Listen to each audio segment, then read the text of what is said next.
Good morning. I'm Dick Wagner. Welcome to the Crest Network, our regular Tuesday morning webinar. This morning I'm presenting, and the topic is sales influence. The key word there is influence. It struck me some time ago when I was working or getting ready to work on this presentation that there are many aspects of the sales that salespeople might not know about. And a couple of those things struck me as geez, I'll bet you they could even be more effective. Let me just say at this point that everybody that is a Crest Network member can later on today or anytime thereafter go on, sign in to the Crest Network, log in with your username and password, and maneuver down to the webinars. And this particular webinar, along with all of the previous ones over the past year and a half or so, they're on there, and you can click on them. They're hidden, but they are on YouTube. But you can click on the link and you can watch all of the webinars. Some of the sales and marketing people probably aren't going to be too motivated to watch one on administration or financial aspects of a business or even production, but they're all there available to you. If you're not a Crest member, obviously,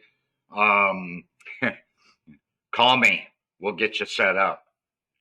So we're going to talk about sales influence today. It struck me that salespeople, many of them are rock stars, many of them are salespeople by title only and not even close to being qualified or skilled. And let me just clarify here. We talk about sales and salespeople, but in the disaster recovery industry, sales, as far as what I'm coaching and as far as what you're doing out there in the marketplace, is really marketing. You're calling on an insurance agent, you're calling on a plumber, you're calling on a hotel or a nursing home. You're really marketing to them. You're trying to develop relationships whereby they will call you when they have a disaster. And so the actual salesperson becomes that senior project manager or the owner or GM that goes out and signs the client up on the dotted line so that you can begin the work process. First and foremost, I've said this in many coaching meetings, and I've said it in a number of different ways, but here we're going to talk about matching their dialect. I'm going to say it another way.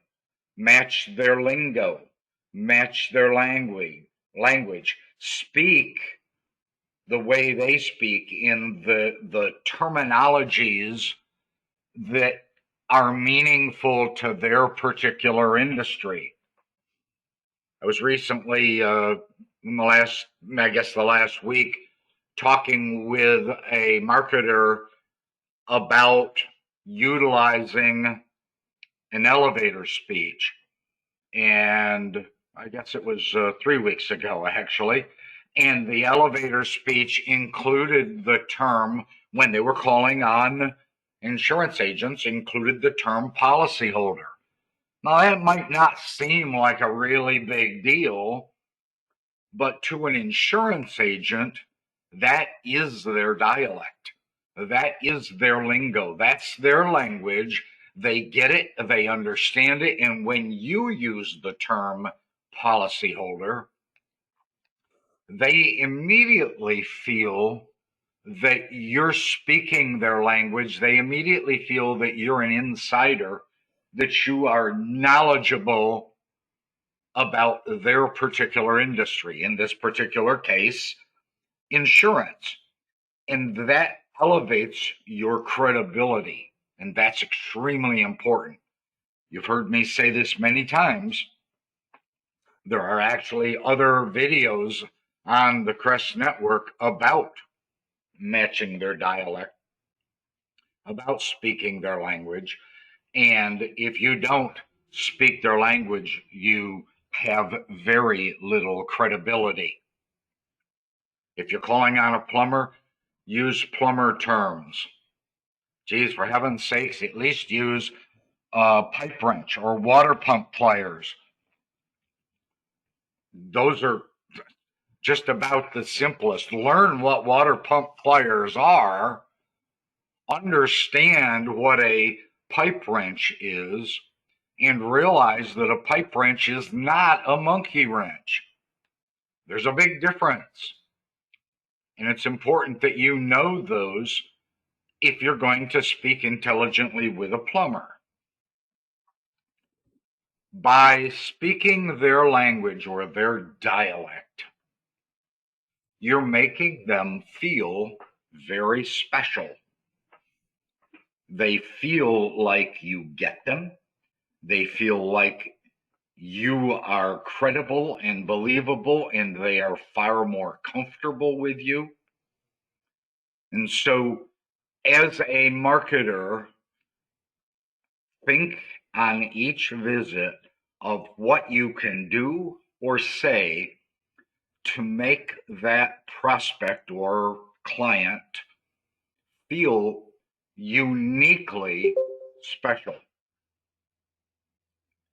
That's a perfect way to develop any kind of a relationship, even a one-on-one relationship between a man and a woman, for heaven's sakes. If you make them feel uniquely special, your credibility skyrockets. Here's another odd thing that never really hit me until I saw it in print a few months ago, and that is that people know what they have.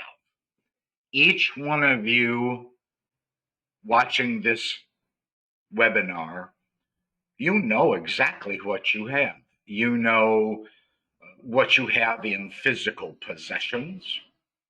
You know what you have in personality and temperament. You know what you have as far as skills and knowledge and abilities.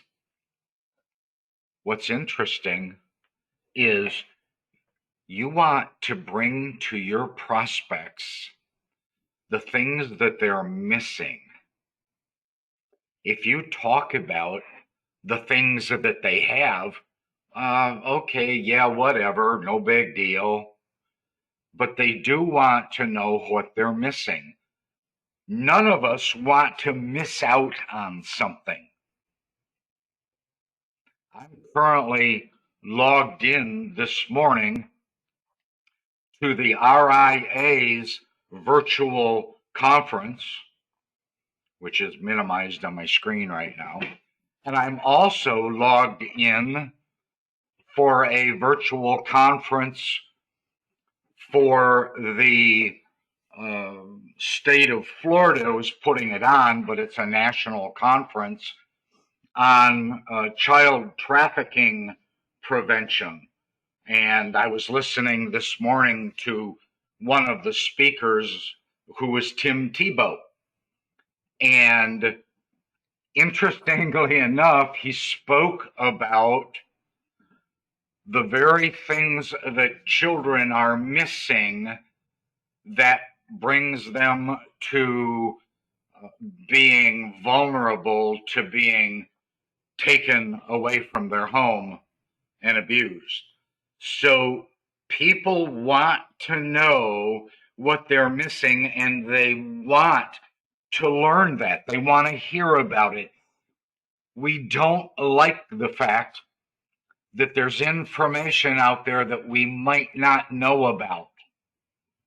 It's an odd aspect of our human nature, but it's very true.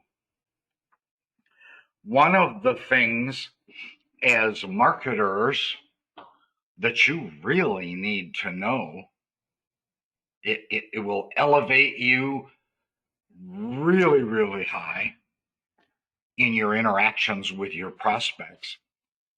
You need to know how your prospect, how your client, how that person in front of you that you're engaged in conversation, you need to know how they process information.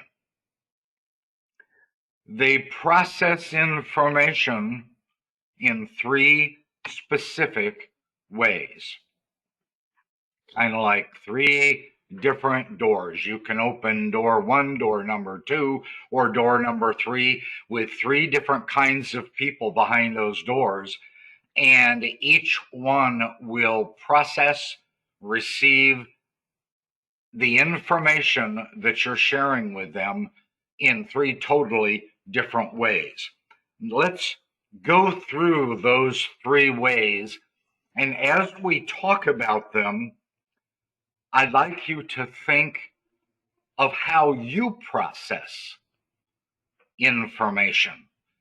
When you understand and realize how you process information, you're going to suddenly realize that that's the way you normally talk. But if the person you're talking with processes information completely different than you, it puts you at a disadvantage. Door number one. Some people process visually, and some of the language or terminology or the way they talk might look like what you see on the screen. I see what you're saying. Really? I see what you're saying? But that's visual. Hey, that really looks good to me. What a great view of the situation. What a vision. Or maybe, I just don't see it.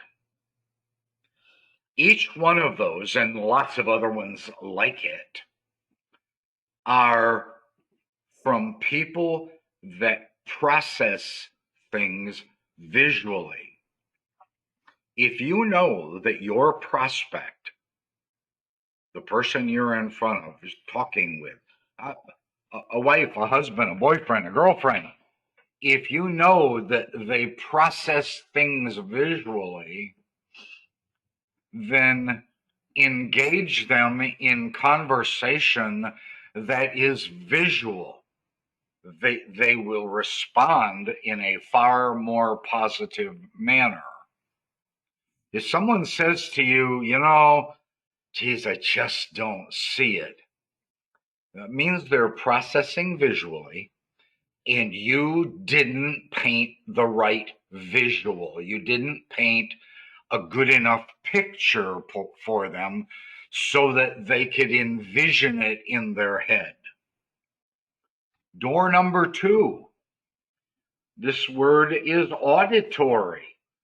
It means talking, speaking, hearing. If they say to you, hey, that sounds really good to me. Keyword there, sounds. Sounds is an auditory part. That rings a bell. Rings a bell is auditory. I hear you loud and clear. Okay? We're on the same wavelength. Everything suddenly clicked. Click. Auditory. I know that you have talked to people, maybe your partner, your mate, And maybe those are the words that they say. The better you are at communicating in that way, where they respond auditorily, where they receive and process information from you in an auditory manner, man, that puts you in the driver's seat. Door number 3, whoops, I hit it wrong twice. There we go.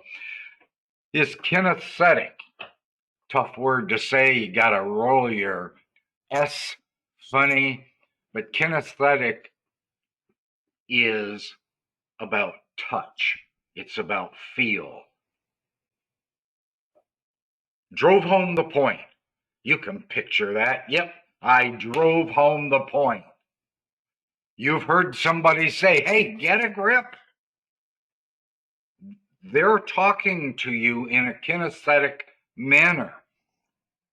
They're telling you to get a grip because that's how they think. That's how they process information. Or they could say, wow, I hadn't expected that. That's a really solid explanation. Keyword there, solid. That's kinesthetic.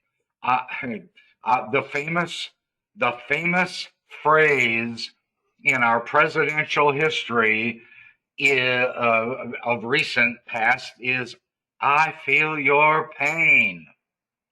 Now, I can't speak like Bill Clinton, but Bill Clinton said famously in his campaigns to become president, he stood there in front of the audience and said, I feel your pain.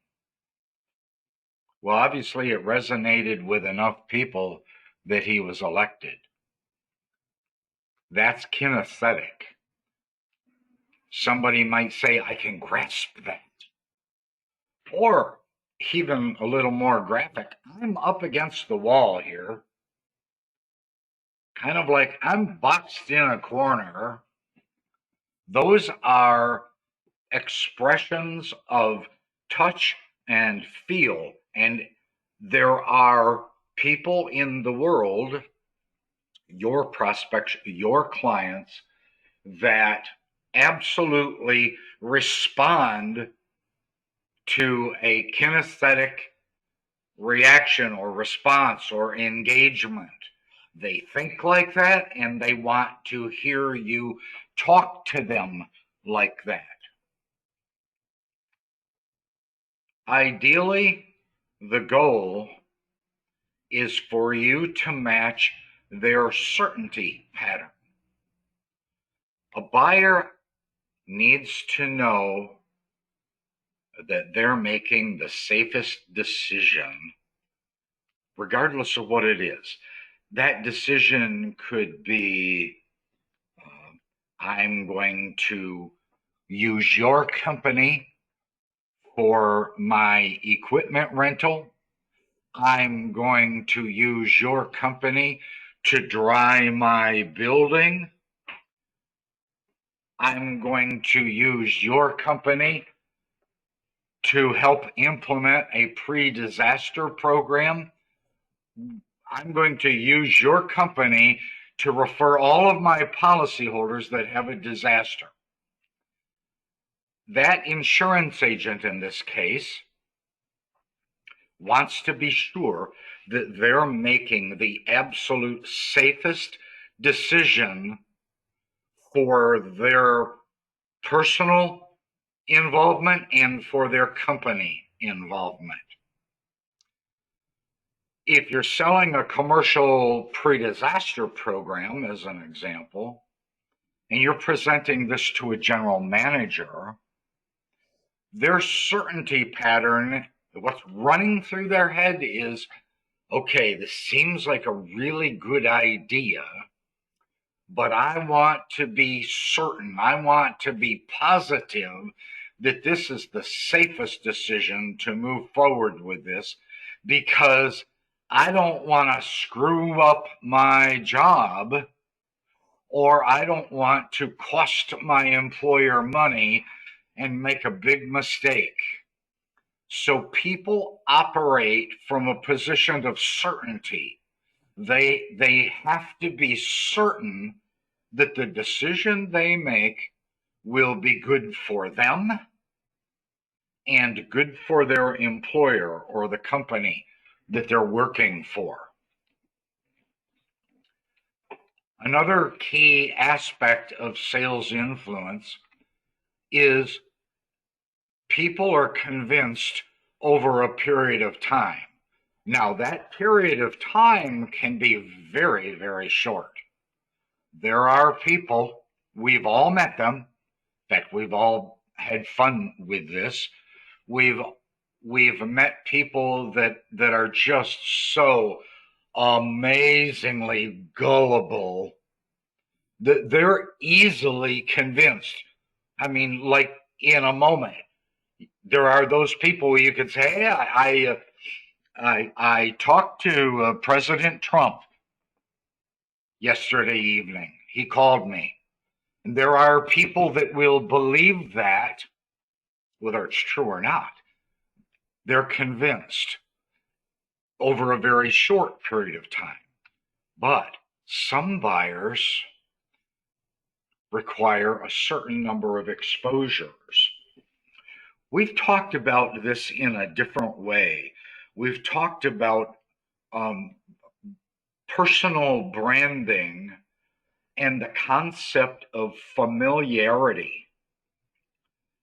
We've also talked about it in another term. It's called touches.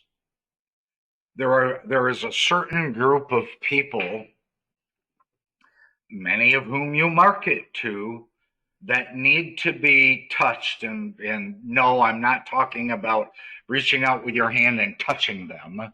I'm talking about touching them as far as exposure, recognition, touching them mentally, emotionally.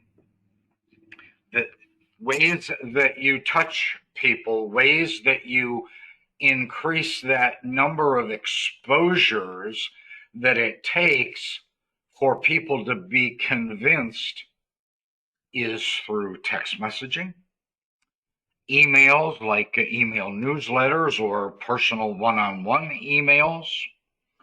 It can involve, many of you didn't even think about this, the familiarity or those touches or a number of exposures can come from social media.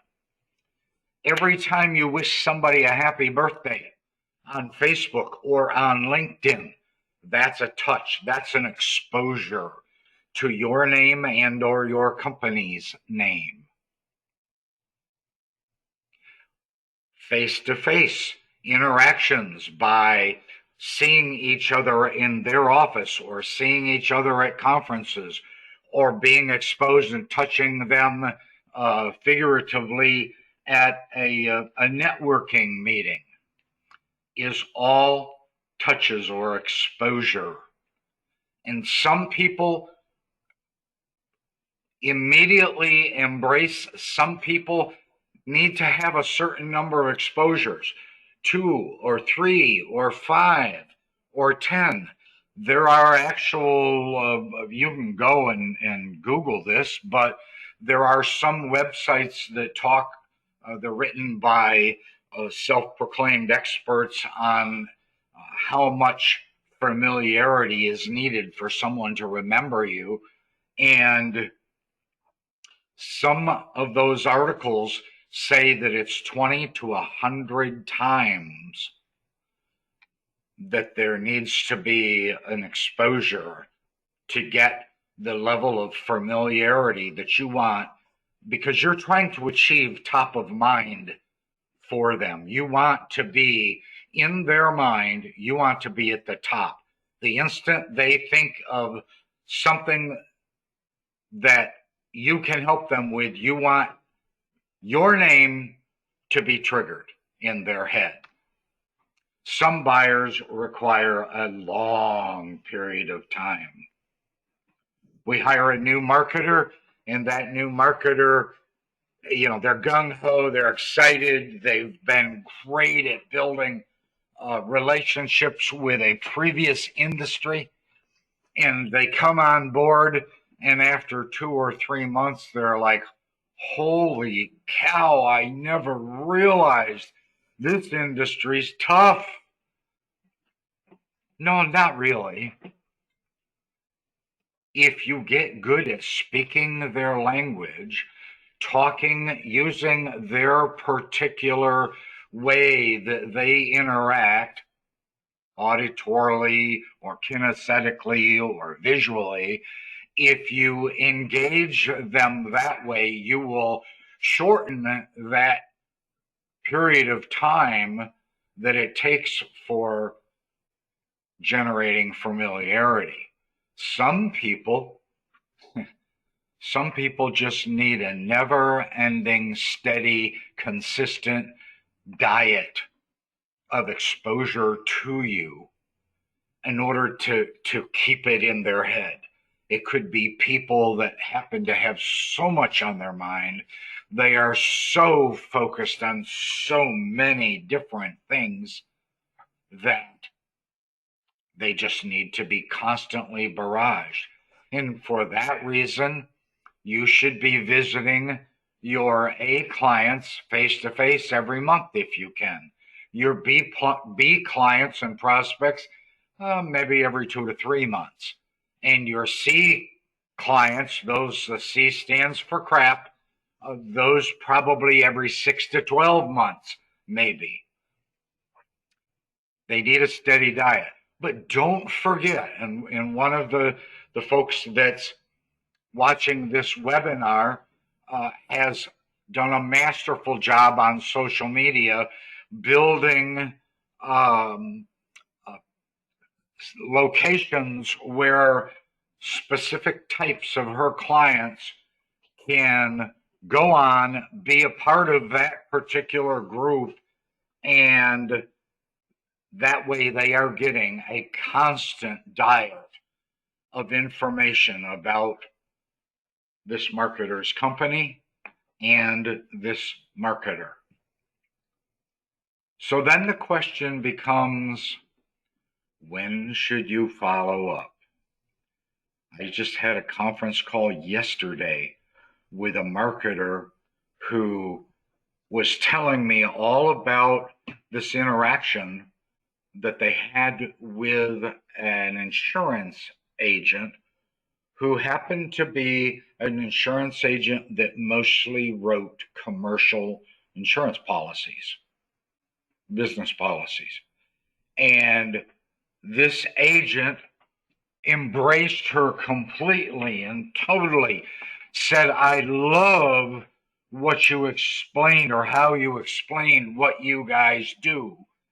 And by the way, what she explained was that we help policyholders recover quickly when they have a disaster, minimizing the cost and minimizing the interruption. And that agent responded, oh my gosh, that is so awesome. And she, once again, like this had happened a few weeks ago with this same marketer, brought several people into the conference room and introduced the marketer to them and told them, we want to use these guys. They get it. So now the marketer said, so I want to follow up. So the way I want to follow up, the way I thought I would do it is I'm going to send them a box of goodies by UPS. UPS can deliver that box of goodies for $6 or $7, cheaper than she can drive to the other side of the city.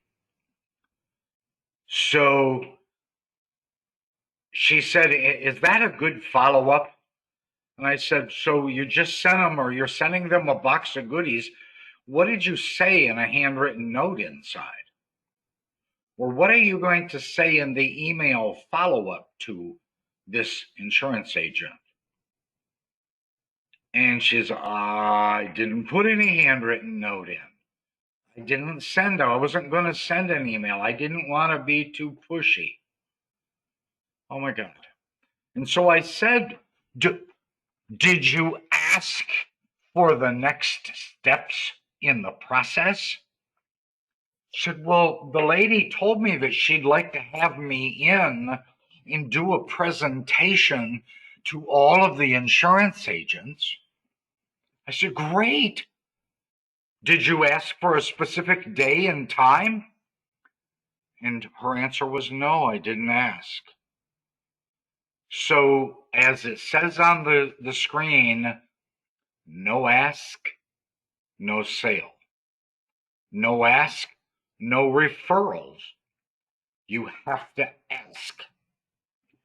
In your follow up, when you have had a great interaction and they indicate they'd like to go further, they'd like to engage with you, they'd like to do business with you, for God's sake, ask. Ask for the specific next step that you'd like to achieve. If she says, boy, I'd like to have you in and speak to our whole group of agents, you say, great, I was just going to ask what day next week would be the best day for you. I'm open on Tuesdays and Thursdays in the morning. Would either one of those days work great for you? That's asking. If those aren't good dates, the agent's going to tell you and probably suggest a better time, but you have to ask. The question is, how often? If they are visual people, you might say, think about this. You've figured out that they are visual in how they process information. So when you know they're visual, you might say something like, how often should we meet and see each other? That's visual. If they are a visual processor, that resonates really well with them. If they are auditory, the perfect way to engage them is, how often do you want to have a conversation? Having a conversation does not mean necessarily face to face.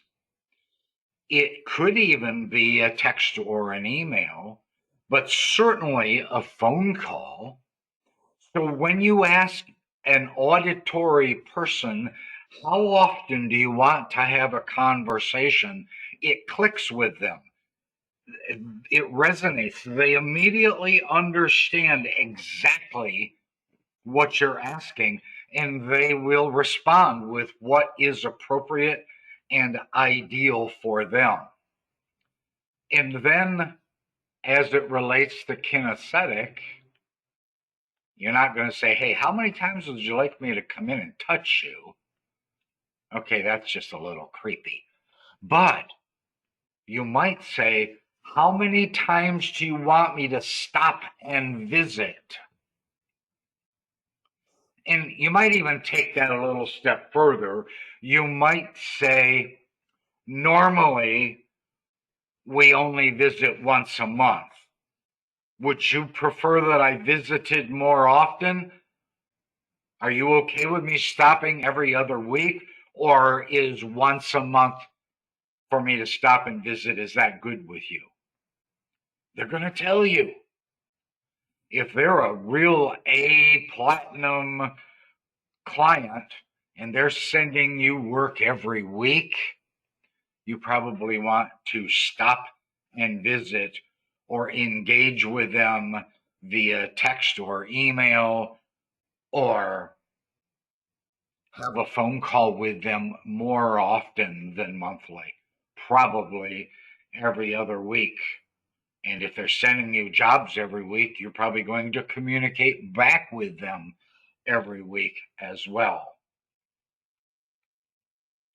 Folks, to sell, you have to know exactly what they want, exactly how they process information auditorily, visually, kinesthetically.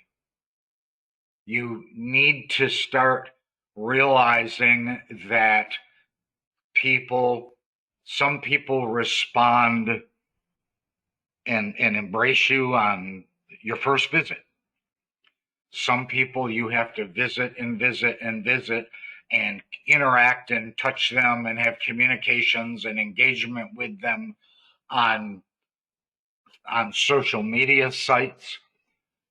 There are lots of different ways, and some people, by the way, as I said a few slides back, some people have to have a steady diet of hearing about you and from you in order to keep you top of mind.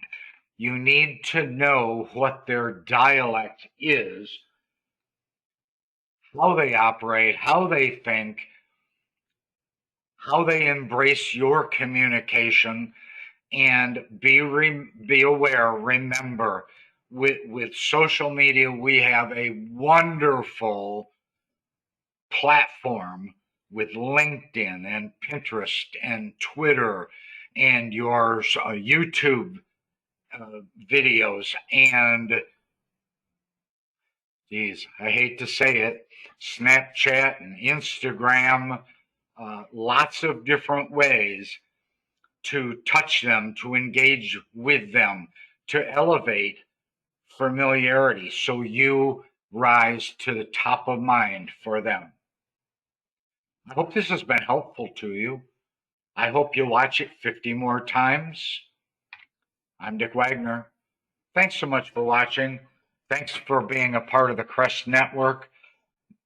See you next time. Bye-bye.